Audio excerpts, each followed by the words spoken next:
Everyone, this is Erin from Sandpaper Road, and today we're going to look at a mixed media project that I made. It's a mixed media altered wine bottle. Now, I had made this project a while back as a custom order for my stepmom, and I start with a nice clean wine bottle, and I've got some Art Basics heavy gesso in black, and this is made by Prima. It is a nice, thick black gesso. And I suppose you could skip this step if you really wanted to, but I've done this project before without doing this step first, and I actually find that just priming the bottle first with a heavy gesso is really, really nice.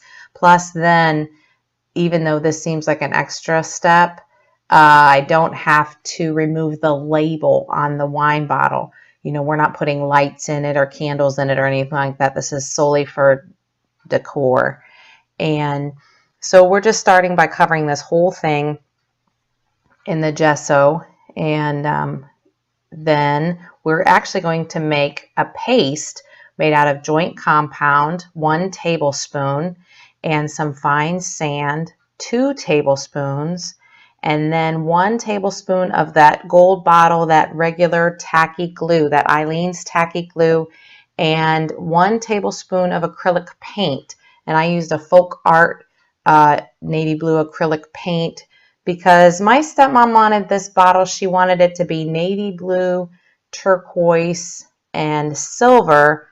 So it is a really gritty paste mix. It's like an antique vintagey feeling paste, and that joint compound you can get, I had never seen it before, but you can get it at any type of hardware store or a Walmart or whatever, wherever they have the drywall products, and you mix that up. But you want to make sure to not pour this stuff down the sink as you're washing your dishes. Use paper towels and just put it directly in the trash, because think about it, you don't want drywall stuff to harden in your pipes. And so get ready with some containers that have tight fitting lids, and then you can keep your different colored pastes in there. Now this third step is like a glaze made with 4 tablespoons of gloss heavy gel and 1 tablespoon of the clear gel tacky glue, and then 1.5 tablespoons of metallic paint. And I'm using silver, although I was just about out of the heavy gloss gel, and I used the Liquitex. So I did mix a little bit of Elmer's glue and a little bit of Elmer's clear gel along with that. It didn't turn out as silver as I was like, so I did end up adding more. When the bottle was dry, it was all nice and dry, and I actually just got some matte super heavy gel by Liquitex and some dryer sheets of all things. These were ones done on the dryer when I took the clothes out, and I tore them up and used the matte super heavy gel and a paintbrush to adhere them to the bottle. And I just went all the way around in just kind of any mishmash way. When they dried really hard because of that super heavy gel. And then I went back over again with another layer of the black heavy gesso, just to cover all those texture marks. And this was what I didn't do that first time on another project, is I just started with the dryer sheets, but I like the gesso on the bottom. Now these were some buttons I found, and I took some wire cutters and just cut the buttony part off the back, because my stepmom wanted these orange Gerber daisies to decorate the bottle. And I thought that these silver buttons would be really cute for centers of the daisies. I thought, well, I'll add some metallic elements to go along with the silver. And you wouldn't believe how easy it is to just snip that off the back. The only thing is, I do recommend you do it over a trash can, because that little nib, once you snip it, just kind of flies everywhere. But now I have a nice flat surface instead of a buttony surface. So that flat surface will glue really, really well on top of something else.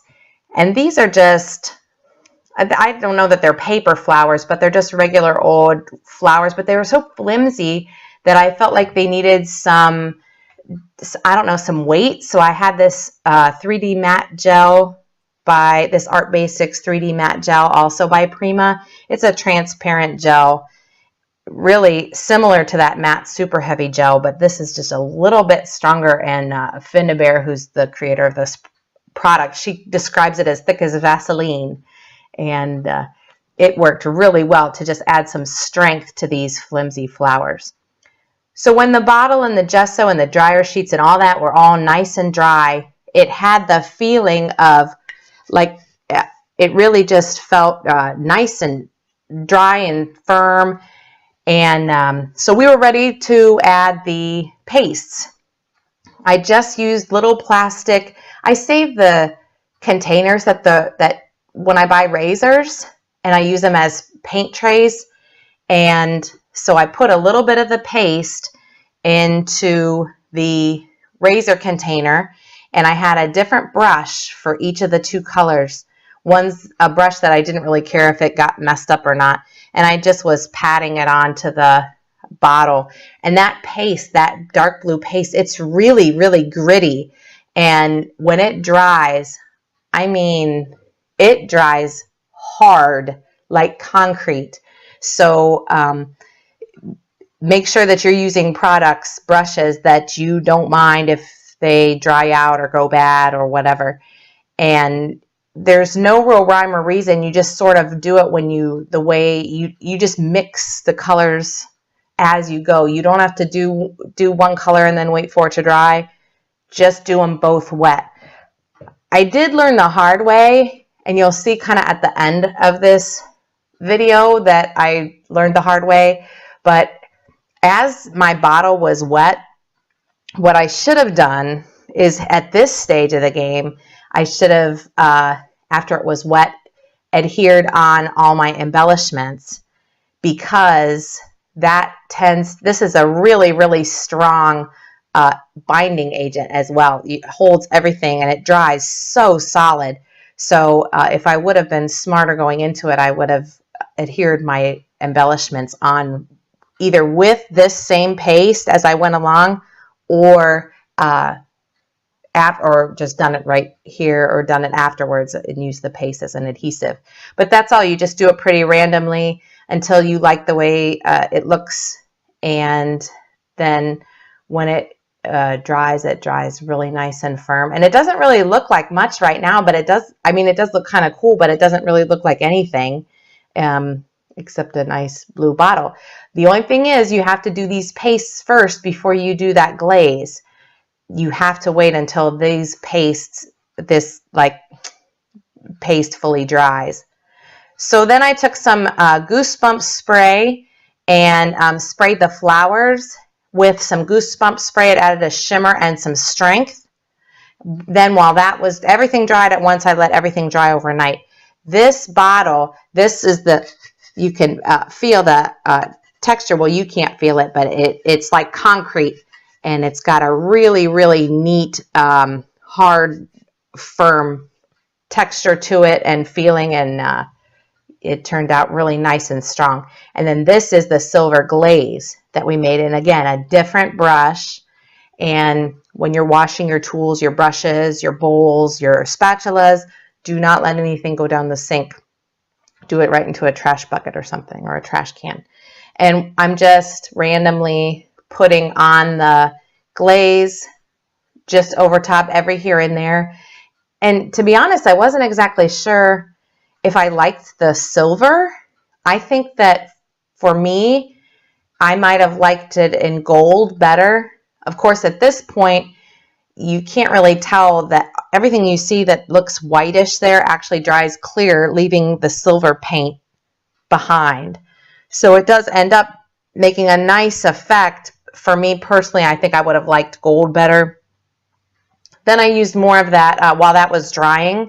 I used more of that 3D matte gel, and I was going to do some, these are the flowers with the buttons, and just put them together. Now I did find a C and a D, these acrylic letters, that I just wanted to lay it out first and see if I liked the layout. But the Goosebumps spray dried on the flowers. The flowers dried nicely. They were much stronger. And I did end up doing 6 flowers. And that I was glad I did that, because then I could do this step where I layered one on top of the other, and see how each flower had little red tips, and that way I could stagger the red tips, and I was really happy about that. So always do more. If you think you're going to need 3, maybe do 6. If you think you're going to need 2, maybe do 4. And so I just thought, well, I'll just put these together with the gel, and I was happy about that. And then I knew I wanted to put that flattened, that button that I cut off the back, then I could use that same gel, and it holds really well. I wouldn't recommend using hot glue. I know sometimes crafters gravitate toward hot glue, and I do for some things. It's definitely quicker, but it doesn't hold nearly as long, and especially when you're doing a glossy surface like this. With that Goosebumps spray, it ended up to be kind of shiny and slick, and so I knew that hot glue was just going to slide right off. After everything was dry, the flowers and the bottle and everything, I found this piece of silver, I guess it's mesh. It reminded me of magic mesh, but it's not sticky at all anywhere. It's just mesh, like silvery mesh. So I just cut a little bit with my scissors, and I thought, if I'm going to put anything behind these flowers and these letters, I better do it now before because you can't go back. Once something is stuck with that paste, it's pretty much stuck with that paste. So I just experimented a little bit with a piece of the mesh and the flowers, and I really liked that. But see, this right here is where I wish that I would have used more of the blue and turquoise paste to adhere it. I thought I'd trim that little piece down. I wanted it to look a little bit more natural and not just like a gate or something. And I've got some, but yeah, I wish I would have used the paste itself as an adhesive, because here I just used more of that 3D matte gel, and it was fine, and it does stick really, really well, but I think it just would have taken less time to dry and would have blended in maybe just a little bit better. And so I just put some of the gel down. That gel is perfect for adhering literally anything. But I think, you know what I think it was? I think it was because the bottle is round, and maybe that sort of complicated things. I ended up having to get some rubber bands, and because this was sticking okay, but just because the bottle was round, I had it just wouldn't hold, and I couldn't stand there and hold it with my hand like over the whole time for a day while it dried. So I took some rubber bands, no big deal, and just put it around the bottle once I got it, glued down. And then I ended up putting the flowers over top, because I think to myself, well, why not? I'm already gluing things, and if it's all going to dry, it's all going to dry. So while I had the gel out, I just put a big, huge gob, and I was glad I did that, and just stuck it right down, and it held right away. And same with the other one. Now the letters, that C and that D that I had out earlier, I didn't actually alter those on the camera, but I do have close-ups later on in the video. So, and there will be links in the description box, by the way, of all of the products that were used in this video, and also a link to the inspiration video that I used to get the idea to make this project. And this is the finished project, and I was so happy about it. There are some, I'm going to tell you all about the different things. See, you didn't get to see how I made the letters. But what I did was I mixed a Glossy Accents, which is by Ranger. I mixed Glossy Accents with a Faber-Castell Gelato, a metallic gelato, and had a nice silvery, sort of like a silvery glossy thing that I painted just over top. And then on the sides, I put some distressed stickles. And you can see that then I put some rhinestones on the top. My stepmom wanted me to add some rhinestones for bling. And I adhered and there's some more distressed stickles. right up there on top of that mesh. And there's a neat little, like, more rhinestones there. And I just adhered those on with that 3D matte gel, that Art Basics gel. It really does hold really well. And the flowers, I love how strong they ended up. And I had coated them with that Goosebumps spray. It's like a shimmer spray, but it doesn't dry soft. It adds texture as well. I was so glad that I tripled up on the flowers. And then I did the letter C the same way with the glossy accents and the Faber-Castell Gelato. This is a piece of just metal hardware I had just for my stash. And more distressed stickles after I adhered them down. And then more bling rhinestones down there at the bottom. And I was really, really happy with the result. The bottle was so hard, and this is where I realized that the letters, once I adhered them down, they kind of peeled up just a little bit.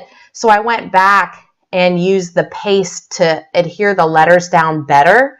And that's when I was like, oh, I should have done that in the first place. But oh well, now I can tell you and you can avoid that mistake.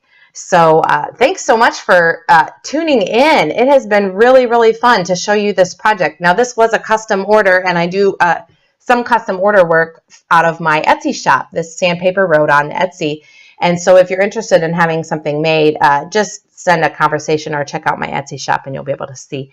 But maybe you'll be inspired to try to make something like this on your own, because I always have tutorials and DIYs and neat little fun things to try. And so if you like this video, subscribe to Sandpaper Road on YouTube, and also check out Sandpaper Road on Pinterest and Instagram and Facebook for lots of the latest neat little pictures and greeting cards and art and paper crafts and scrapbook pages and just all kinds of neat fun with art. So thanks so much for watching, and we'll see you around next time. Thanks so much. Bye. Bye.